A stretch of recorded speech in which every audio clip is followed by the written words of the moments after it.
Kumusta mga bay? Nanapunta sa atong content kuyog ang mga riders nga gitawag og Carmen United Riders diri sa Carmen, Cebu. Aside sa monthly long rides or adventure rides, naapod sila'y kalihukan karon nga programa kining gitawag og feeding program. Tumong sa mga riding group ang pagpanghatag og gamayng kalipay para sa atong mga kaigsuonan nga kabataan. Bisag sa simple nga paagi, malipay sila sa mubo nga panahon og dili ni nila hikalimtan hantod sa ilahang pagdako. Haron mapraktis sa mga bata kung unsa ka importante ang pag-share og blessing sa usag-usa. 150 ka mga food packs ang atong giapod-apod ngadto sa mga kabataan nga gikan sa mga riders sa maong group og sa mga individual nga ni sponsors pod niini. Og naghinaot ko nga grasahan pa ang mga riders og ang mga sponsors nga nagpahigayon ani nga feeding program. Sayo pa lang sa buntag nangumpra na ang mga riders, nag-andam para sa mga lutuon sa atong feeding program og nagtinabangay para dali lang ang pag-repack sa mga pack lunch.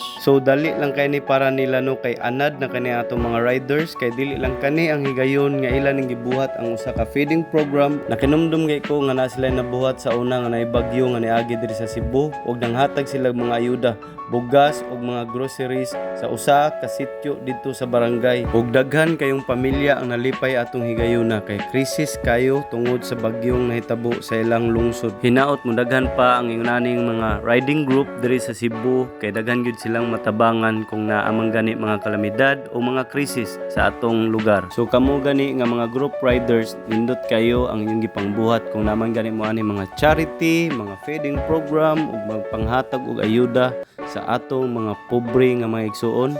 Proud ko ninyo. I hope nga malayo mo sa disgrasya. Hinaot nga tagaan pa mo blessing sa Ginoo para makahatag pagyud mo og grasya ngadto sa mga lisod kayo sa kinabuhi. So gisugdan na og hatod ang atong mga food packs, gisakay na sa multicab paingon sa location. Sa wala madugay dali ra kay nagkatapok ang mga bata sa atong feeding program kay nakig-coordinate ta sa barangay og ato ang gisugdan dayon ang programa sa pagpangaji, pagpangaliya sa kaytas-an og pag-game sa mga bata nga perfect yung lingawa.